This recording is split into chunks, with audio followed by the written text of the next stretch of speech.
Have you ever wondered how your tax dollars support farmers' income, stress reduction, communication, and succession planning? You'll learn about that and more on this episode of Food, Flowers, and Fun, while we chat with Laurel Witri of the Community Mediation Center of Rhode Island and Land and Sea Together.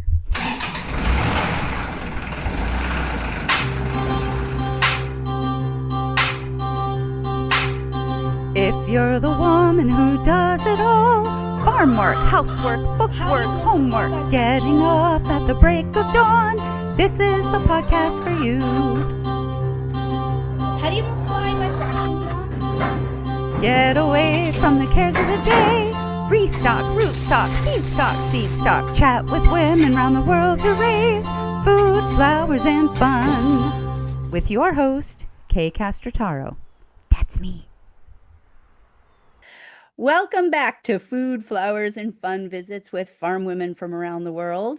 As always, we are sponsored by Penlight for Farmers, which is helping farm women especially to create more time, focus, and energy and enjoyment in their farm lives.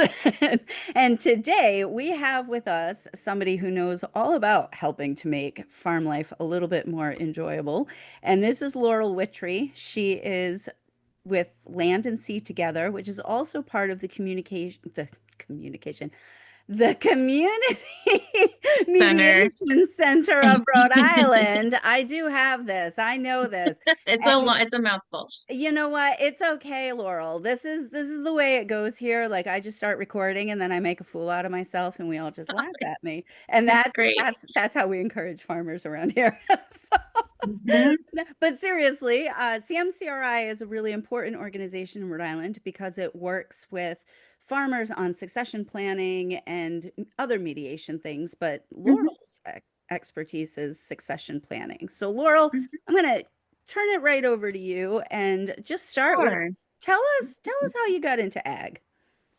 Oh goodness. Yeah. So way back.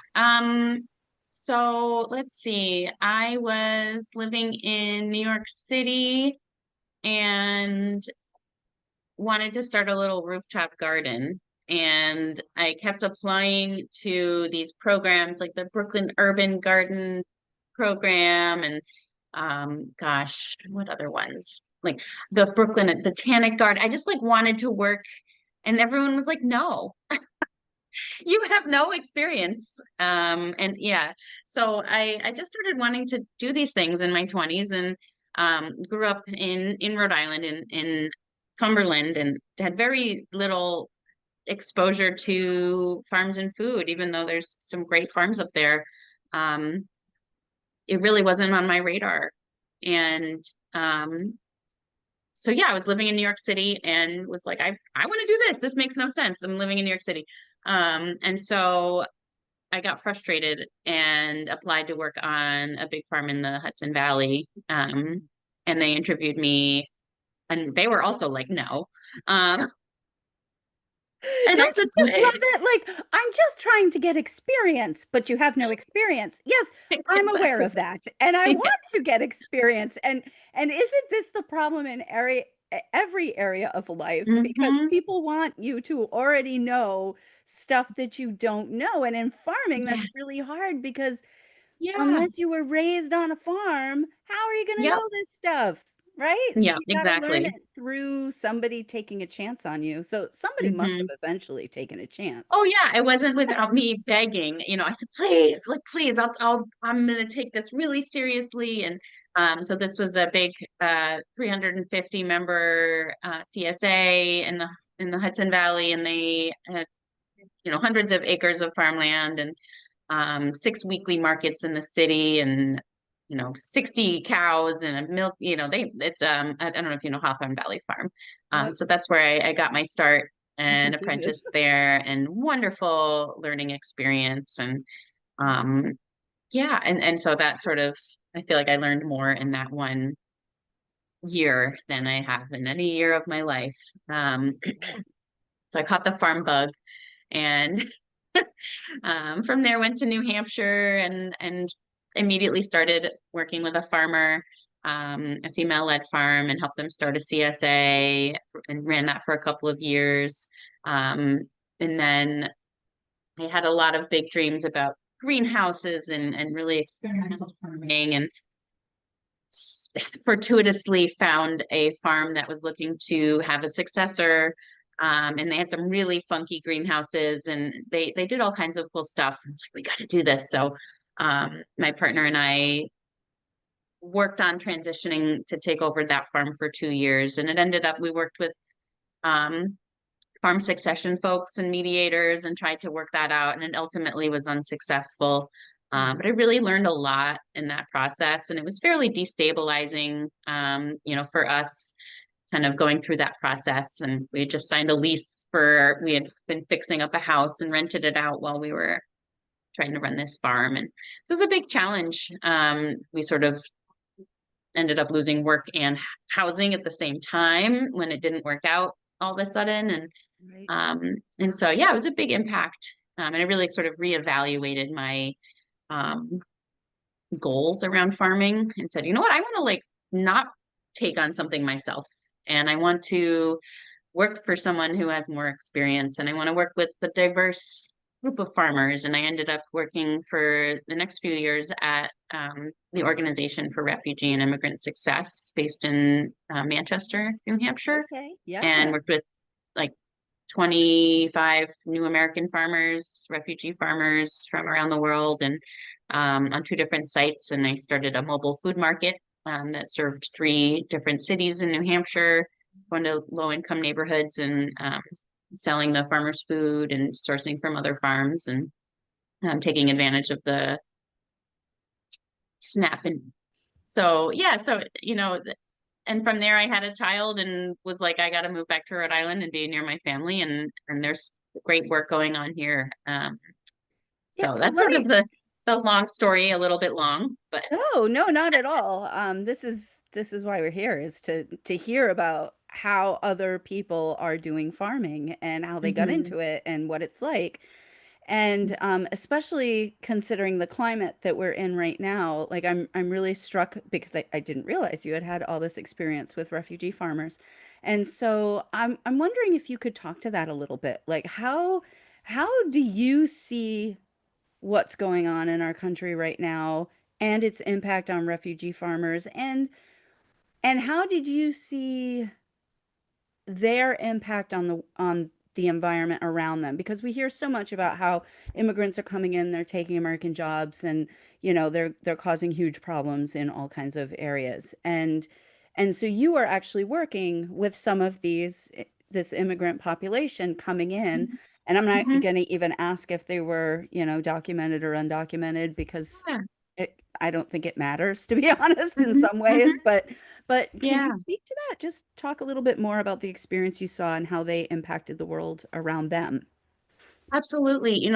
These were some of the most hardworking, wonderful people I've ever met. And they were often from countries that had been impacted by horrific war. And um, they are here with their families, and they are traditionally farmers back home in their countries. And this is the occupation and the livelihood and the skill set that they have.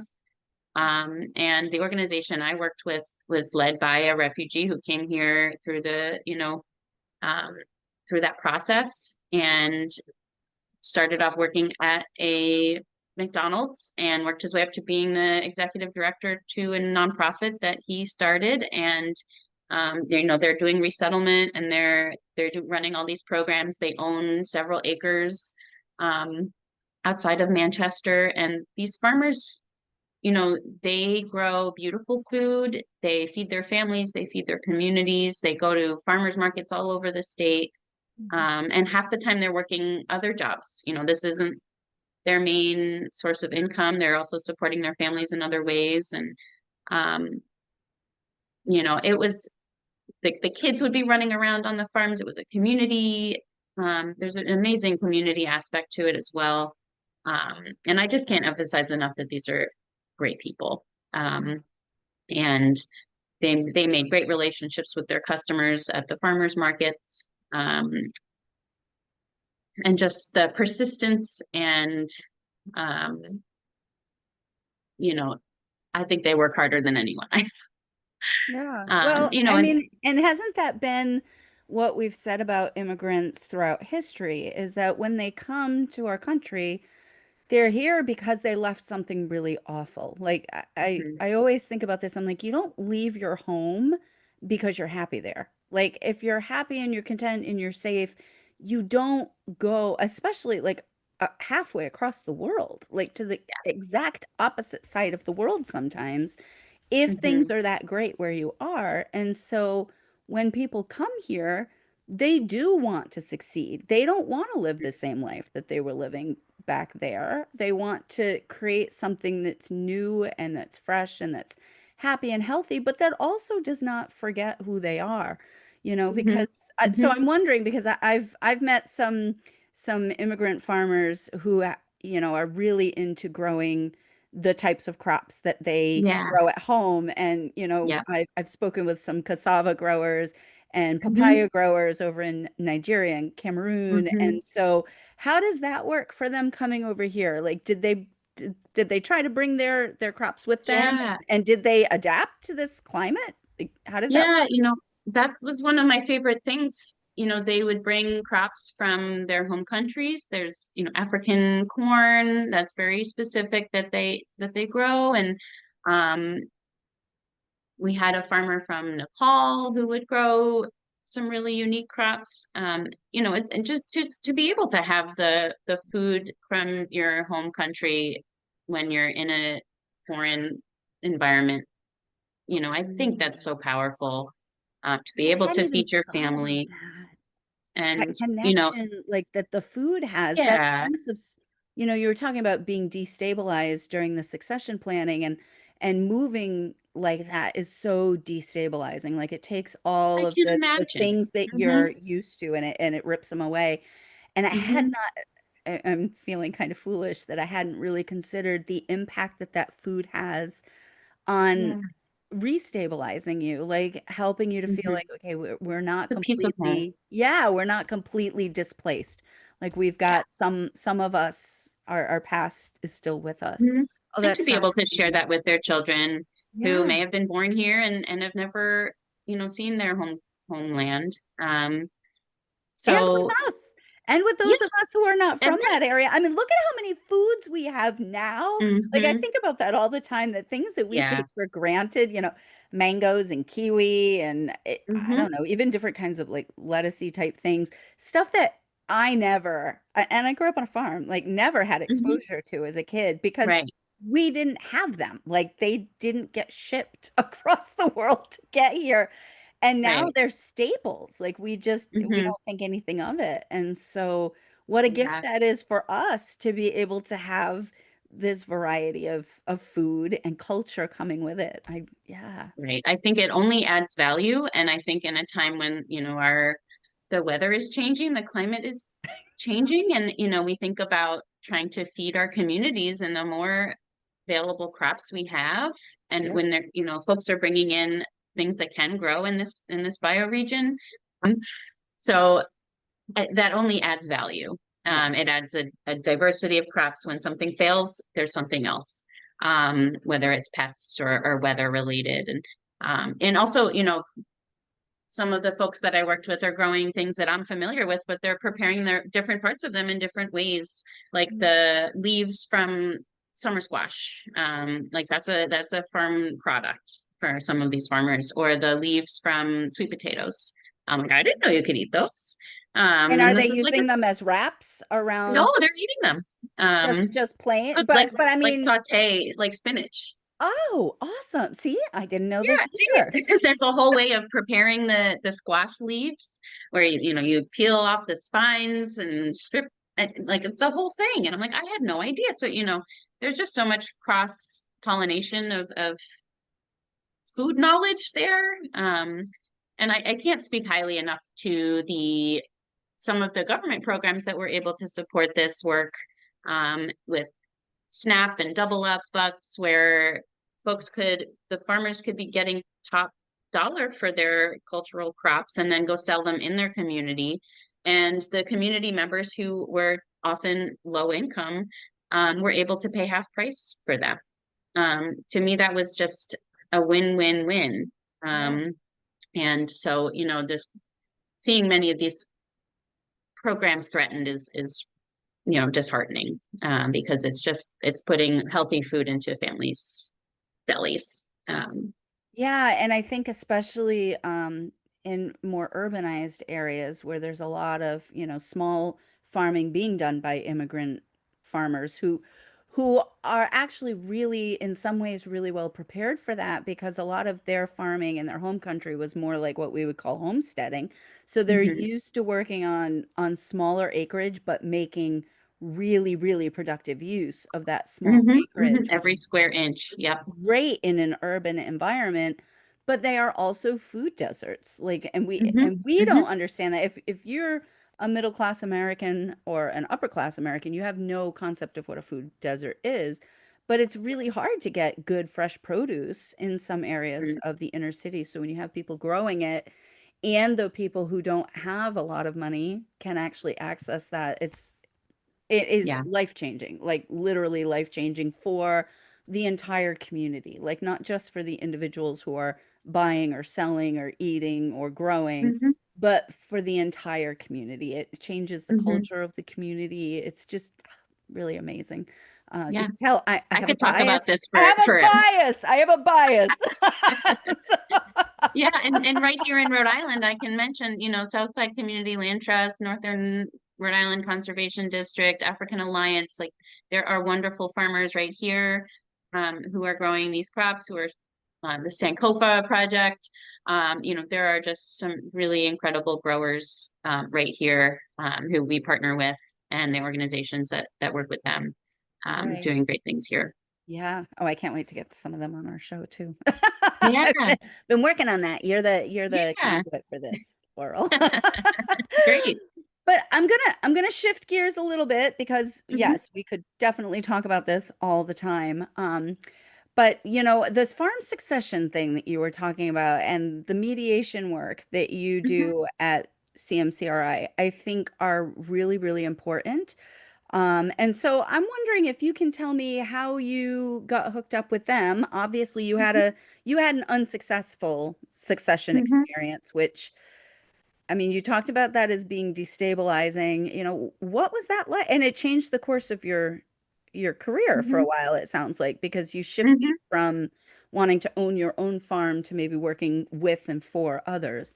So Hmm. how'd you get into land and Yeah, sea and all that? yeah. So that's a great question, and I think it's a good story. While we were going through that process of trying to take over a farm, I was working with a mediator from Land for Good, and um, and I was like, oh, this is a job. This is a very niche job, huh?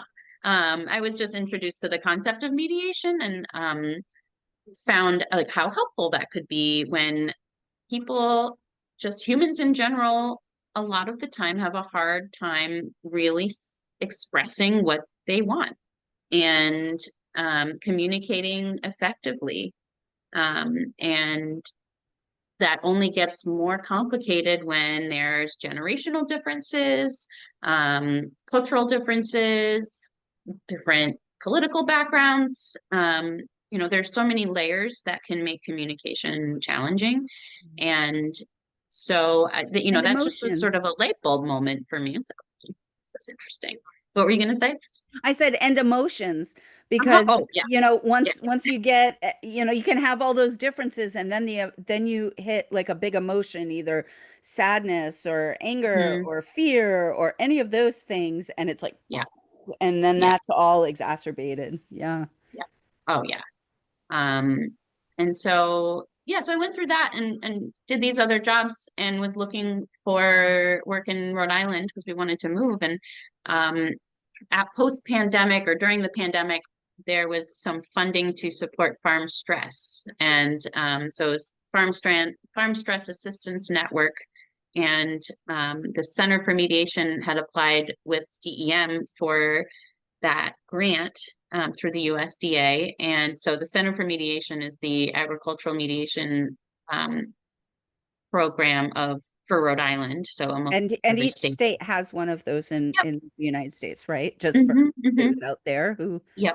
are So listening. if So you're having any conflict wherever you are in the US, you should have some, they're called AMP programs, agricultural mediation program. They're certified with the USDA to provide free mediation services to you with a large list of, eligible issues that they can support you on.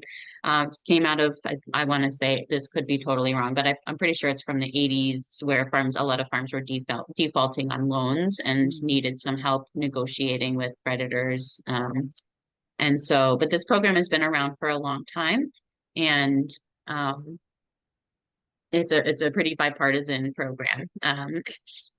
It's always helpful.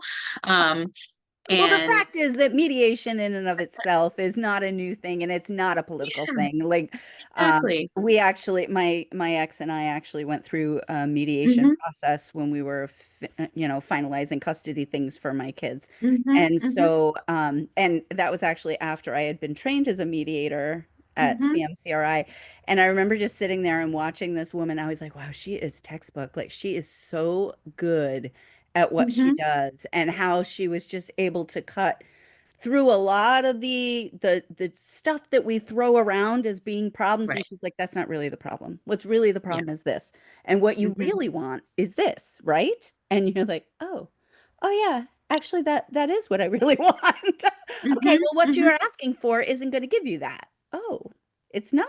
No, it's not. So Right. yes, I firmly am a believer in, especially families who are having conflicts on the farm, to go and try mediation, because Hmm. it can change everything. It really can. And, I feel really grateful, having been trained as a mediator and working with farms, it's refreshing to be not part of the whatever drama is happening. It's like I'm standing on the outside. I have this clear view, and, to not have any stake. We are a neutral third party and here to listen. And, we don't have a directive type of mediation style in the center. We help the different parties formulate their own solutions by just getting the facts and helping people, because it's really hard. The facts get very obscured by We don't um see that at all by the in emotion. modern society. No. Exactly. Facts and figures. Wait a Oh, minute. But what facts. happens? Because you can interpret them, right? Right, There's a right. difference between your interpretation of the facts and the Mm-hmm. facts. Mm-hmm. Mm-hmm. And your job is definitely to say, no, just the facts. But to let people have their emotions too, Right. right? Absolutely. Absolutely. Stress. So farm stress funding, there was some COVID money that went out to almost all of the 50 states in 2021, 2022. And through that process, state of Rhode Island was awarded funding to help farmers negotiate farm stress and navigate stress, particularly post-pandemic. That really impacted a lot of farmers in different ways, caused a lot of stress. And so what we did is we distributed as much of that funding directly to farmers in the state in the form of micro grants to help pay for things like car repair and Yeah. equipment repair, elder care, child care, um, gym memberships. Really practical Mhm. stress causing issues. Yeah. Yeah. If we could have helped pay for healthcare, there were things that we couldn't pay for that we would have liked to. Mm. Um, there were other things that, like, oh, I wish we could pay for that. But we gave out, I want to say 150 to 200 micro grants across the state Wow. to farmers, fisheries, and forestry workers. And we also supported organizations to help who are serving farmers, fisheries, and forestry workers to help set up some programming around stress reduction.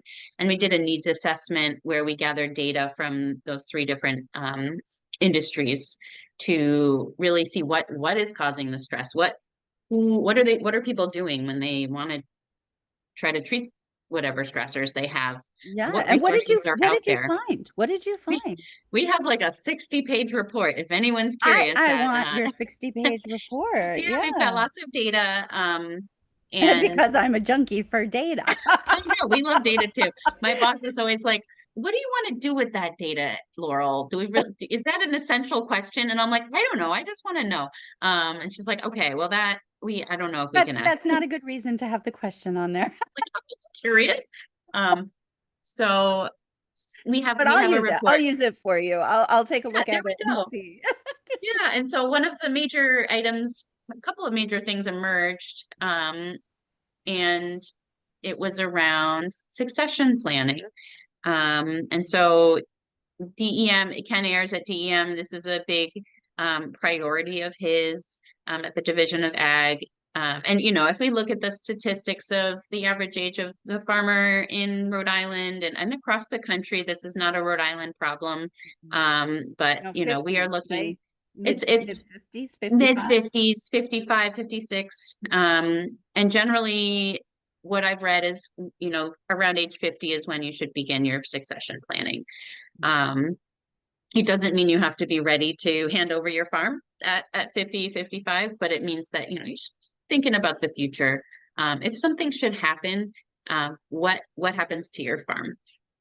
What happens to the land, to the business? How does that impact if you have children? Um, yeah, so you know, maybe you've got an orchard full of trees. What happens to those trees? And Yeah. um, so yeah, And we identified. 50 used to feel really old, but just for those of Mhm. you out there, like I'm 48. So like that's two years from then. So like Mhm. it actually comes a whole lot sooner than you think. Right, some When people you're are just actually in starting your, their business. yeah, you feel like you're in your Mhm. prime where you are just starting Mhm. your business. And so to think Yeah. about handing it over can Mhm. be really like heartbreaking, I would think. Like, well, I'm Mhm. just starting this. I'm not ready to hand it over.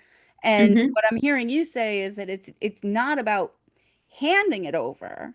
It's Yeah. about being prepared in case something happens. It's kind of Yeah. like an insurance policy to Mhm. make sure that, you know, the people you care about or the land you Mhm. care about and you Yeah. yourself have Yeah. what you need should you need to implement your plan sooner rather than later. Is Mhm. that an Mhm. accurate way of Yeah. Absolutely. You yeah. know, it doesn't mean that you are signing off and going to retire, move to Florida. It is really just the emphasis is on planning, um, succession planning, and really just, you know, it's kind of the last bucket list item or the to-do list item on most people's. It's like, well, I gotta go, you know, clear the fence line, or I gotta deliver this order.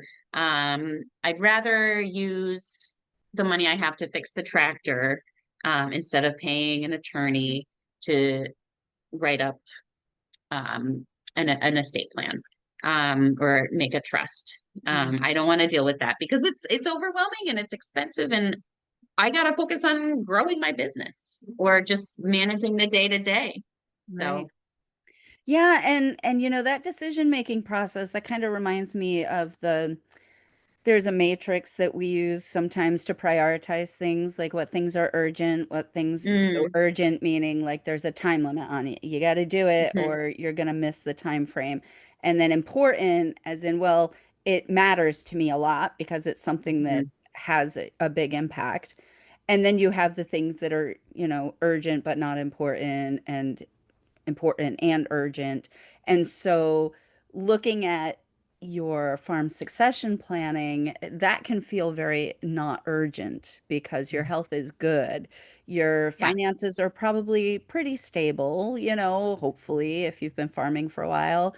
You know, your family is growing up, so they don't need as much from you. So it might not feel like the time that it's not urgent, but I Mhm, can't emphasize to people how important it really is. And it's important for you, but it's also important for the people you care about because so many of us have a mixture of farming and non-farming people in our Mm-hmm. family. And so it's Mm-hmm. not as simple as, well, I'm just handling it. You know, back in the day, you just handed it all over to the oldest son. You know, Yep.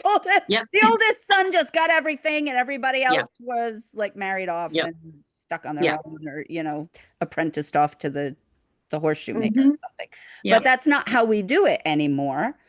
Some Mm-hmm. people do, but most of Yep. us don't. Most of us want to be a little bit more equitable to our farming and non-farming family. And when you're trying to figure out what equitable and fair looks like as Mm-hmm. an owner, as a parent, as a grandparent, whatever that is, that's really, really challenging. And I think that's where the mediation is so helpful sometimes, because they can come in and help tease out the things that are real values for you that can help you make that Mm-hmm. decision.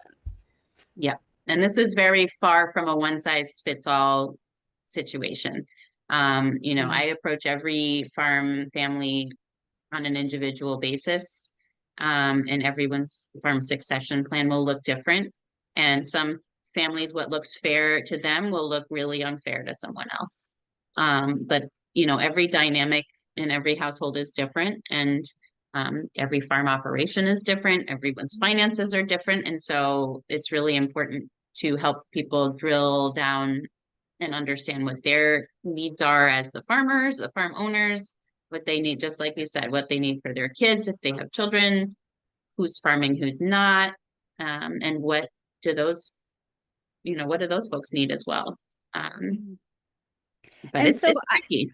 yeah, it is. It is super tricky. And, you know, I come from a multi-generational farm background, so I've seen farm succession happen, you know, historically through our family. And I know how some of it has gone well and some of it has gone poorly, and how Hmm. relationships can suffer. And I grew up in a Hmm. farming community, so like my extended farm family, you know, I've seen families torn apart by this Yeah. whole succession thing. And it doesn't have to be that way. Like, this is one of Hmm. the things that I really want people to know, is that there are resources like you out there. Hmm. And as Hmm. you said, the farm mediation, so the Hmm. FPA, did I get that right? AMP. AMP. I got that totally wrong, That's okay.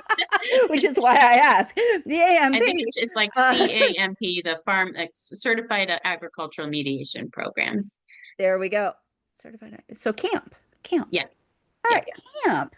Camp. I can remember. Let's go camping. There we go. All Yeah, right. I should have said that off the bat.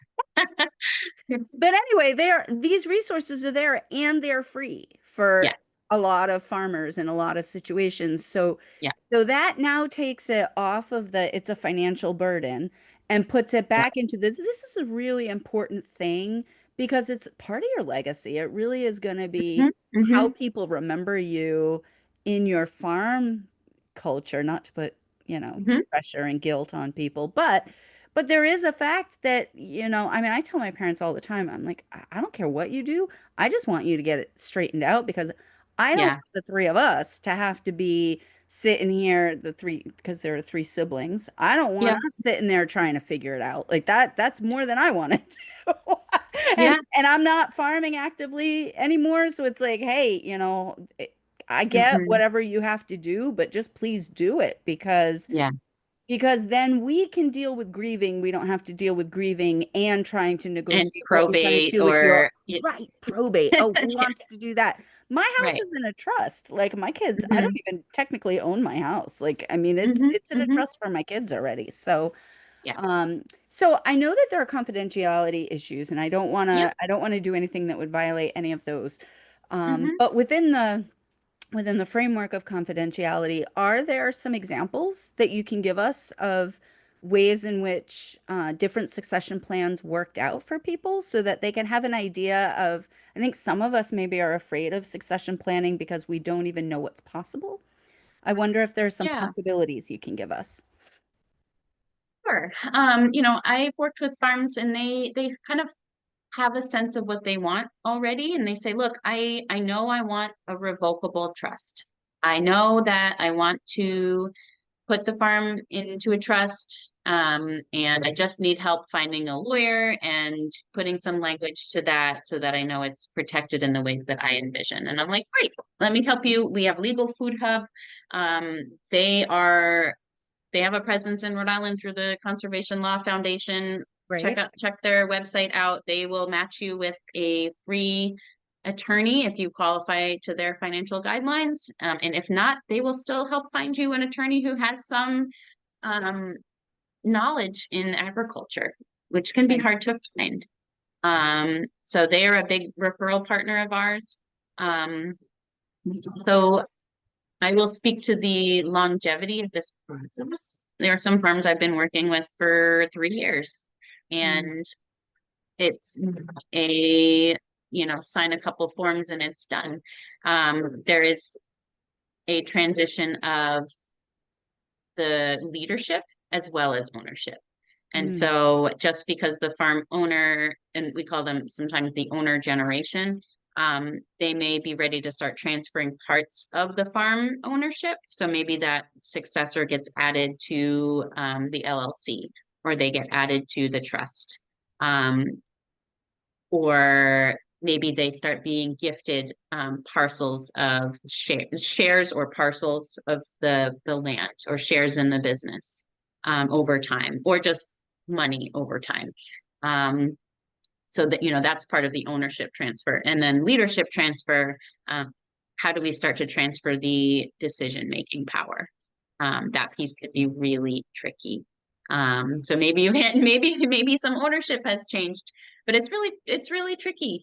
You need to have a lot of trust in that next generation, and a lot of flexibility on both ends, and a lot of ability to communicate. Trying to think of what other examples. I'm wondering if you, I'm Mhm. sorry, go ahead. Oh, I was just going to say, I also know a farmer who worked on a farm, came into ownership of that farm with the intention of not passing it on. She wanted to make sure that it stayed a farm during kind of a vulnerable time, and built up the business so that she knew it would be successful in the future, and then sold it. Which I was like, wow, like I thought that was pretty inspiring to sort of have the end goal, when she went into it, being not to hand it down to her family, and to just sort of, this was a project and a business, and to keep it kind of structured that way in her So did mind she and in sell her it to another goals. farmer, I'm She assuming? did, and now Or- it's a business that's still going and thriving, and she made a lot of investments in order to grow it to a certain point that she thought would be a viable business, and so she really sort of saved that farm in a way. Wow. And I found that really inspiring. I was like, that's a really smart way to do this. Yeah, That well, never and really it's occurred to very me. rare. It's very rare Right. that that would Hmm. be, but that again, that speaks to what her values were. Yep. Her Hmm. value was I really appreciate this farm. I appreciate what it Hmm. offers, and I don't see this farm as mine. I Hmm. see this Hmm. almost as like a community asset, and I want to make And she sure that was somebody stewarding else it is forward. going to treat it in the same way. Now, Hmm. where I'm just curious, because I get stuck in the weeds then. I'm like, "Oh, how does Hmm. that work?" So, did she have any restrictions on the next owner about keeping it as a farm? Or I know sometimes I think people she put did. restrictions in that are a little, Hmm. again, that can be Yeah. there are I there are think there pros and was a few cons to that. years. I think it was, a pretty extensive negotiation process. And I honestly don't remember off the top of my head, but I think there were some restrictions on, a certain timeline before it could be sold again, or I don't remember. But that comes up as well, sort of, if there is a sale, even to a family member, um, do you trust that person to not turn around? In Rhode Island, we have the highest agricultural values of the country at $22,000 an acre. We're talking $1 million properties sometimes. And yeah, how do you ensure that property stays a farm? And there are several mechanisms to do that. Trusts are a way to do that. Easements are a way to do that. Um, And yeah, so there are ways to sort of, and several people don't want to be restricting the farmers from the grave. Sometimes Right. an easement isn't the right choice. Easements can be really helpful, but they can also be very restrictive. And, they're you don't know what economic needs the next generation is going to have. And maybe they do need to carve out a parcel and get free up some cash to build some infrastructure, make an investment in the farm. Um, and so, that there are several ways, to sort of make the farm stay a farm in perpetuity, but it's again not one size fits all. It's finding the right way to do that. But trusts and easements are great options depending on, the scenario. Sure. And then I guess one other question on this topic is I know that there are farmers who have the next generation, either they don't have a next generation or their next Mm, generation is completely uninterested in farming. hmm And yet they do have that value of keeping the farm a farm. So how do people go ahead and connect with some of the many farmers who are looking for land but don't have them because a lot, kind of like you were describing your own story, they're coming from farming from outside of the industry, and so they don't have that land being handed down to them. How do you help them make those connections and vet people and make sure that, the energy Yeah, aligns and all that stuff? I'm so glad you brought that up. So we have been over the past year starting to put together a land access network in the state. Yep. Um, and but there are so I work on a grant through the American Farmland Trust, and it's called the Farm Transfer Navigator Program. Mhm. And so there are people, almost all 50 states have someone like me working on this grant, trying to answer that question. And there are various land linking websites, entities out there across the country. I know and internationally. Um, but Oh, that is a internationally as huge well, huh? I'm sure, there are, I can't name any specifically, but I Yeah. know, regionally there's the New England Farmland Finder. Speaking from a Rhode Island perspective, we may have one property on there. Unfortunately, the list of land seekers far exceeds that of what is listed formally online. And so we know we have a lot more people looking for land than we do people offering it. But that doesn't mean it's not available or will be available in the next 20 years. Yeah. So, we really have our work cut out for us to build those relationships and help landowners, farmers, and the next generation of farmers. And so, yeah, I've been pulling together, I have a list of 100 people that I've invited to this land access network. And I'm starting with just the organizational leaders and service providers to really coordinate what are the options out there. I think all the states are working on that. I can point to Connecticut. I think the Connecticut Land Trust. I've been watching what they're doing, and they have a really interesting. Last year, they did some open houses at farms. Oh, But they had a whole process where they worked with the landowner ahead of time, really identified exactly what they're looking for, and then had a whole application process for farmers. No one could just show up. Um, had there was a lot invite of like only, baby. And it was really like, okay, we want a serious farmer. They have a business plan. They, have this many years of experience, and we're going to offer, we do not have housing. We want this much for the lease. We don't want this kind of farming. We want that kind of farming, to really be clear ahead of time before doing any sort of matchmaking efforts. I think, Right. did it work out? I don't know. Um, Yeah. but I thought that was a really good strategy just from the outside.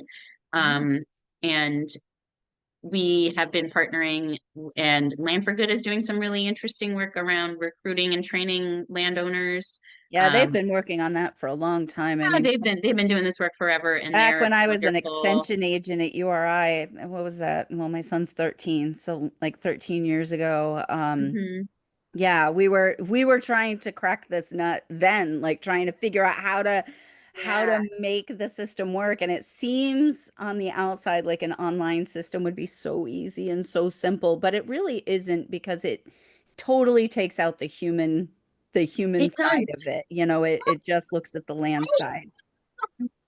So I know that you are mothering a sick child today. So we are going to stop this amazing conversation, which I could keep talking. we'll have to do another time. Yes, I could do a whole another session on land access, Yeah. because this is a huge topic and very passionate about it as well. And I did forget to mention, just for the purposes of your listeners, we through that Farm Stress Network, we also put together a mental health helpline for Nice. farmers. And I think, just remembering the mental health aspect of farm succession and the stresses of trying to farm, whether you're a new farmer or an experienced farmer, there are resources out there as well. So, Excellent. One of my uh, big things. So yeah, exactly. I got to tell you, like, I've loved this conversation. I've loved hearing what you're doing. I think it's really valuable for our listeners because I think all farmers really, really need to be considering all of these issues at some point. Mhm. And so, thinking about what all farmers need, I'm going to ask you my signature question, which is if you had one piece of advice that you thought all farmers should have, what would that be? Um, I think be honest with yourself. Mm. Um, about what's working, what's not working. Um, because I think from whether you're a beginning farmer or you're a generational farmer, it's like this, you have to make your farm work for you. And so, but a lot of that takes introspection, and um, there may be a version of your farm that you don't, it's not there yet. Um, but it's okay for your farm to look different than it has in the past. And so not being afraid to make the changes um, to make your farm work for you. So being Yeah. honest with yourself about, is this working? Because I've been burned out and I don't want anyone else to burn out there. We need our young, spry farmers to be taking over inspiring farms and feeding our communities. So And being to be honest doing it in about a way it, that is sustainable for right. them. Like we always talk about all other types of sustainability, but that sustainability for the farmer is really that's my heart cry because Yeah. I've said it before, but you can have all the beautiful land that you want, Mhm. and if you don't Mhm. have a farmer to work it, it's just dirt. Exactly. You're not Exactly. growing anything, you're not producing Yep. anything. It might be beautiful wildlife habitat, but it's not going to feed the nations. Yeah. So, yeah. So thank you so much, Pleasure. Laurel. This has been such a pleasure. And thank your daughter for sharing us Thank with you, you Geneva. while she's not feeling well. And everybody else out there, I hope to see you again next time on Food, Flowers, and Fun. Go Great. in Thank you so peace. much, Kay. Take care. How do you multiply by fractions now? Farmers calling, our show is all done. Goodbye, farewell, so long, adieu. See you next week, same time, same place for Food, Flowers, and Fun. Go in peace. Visit us at www.penlightfarmers.com.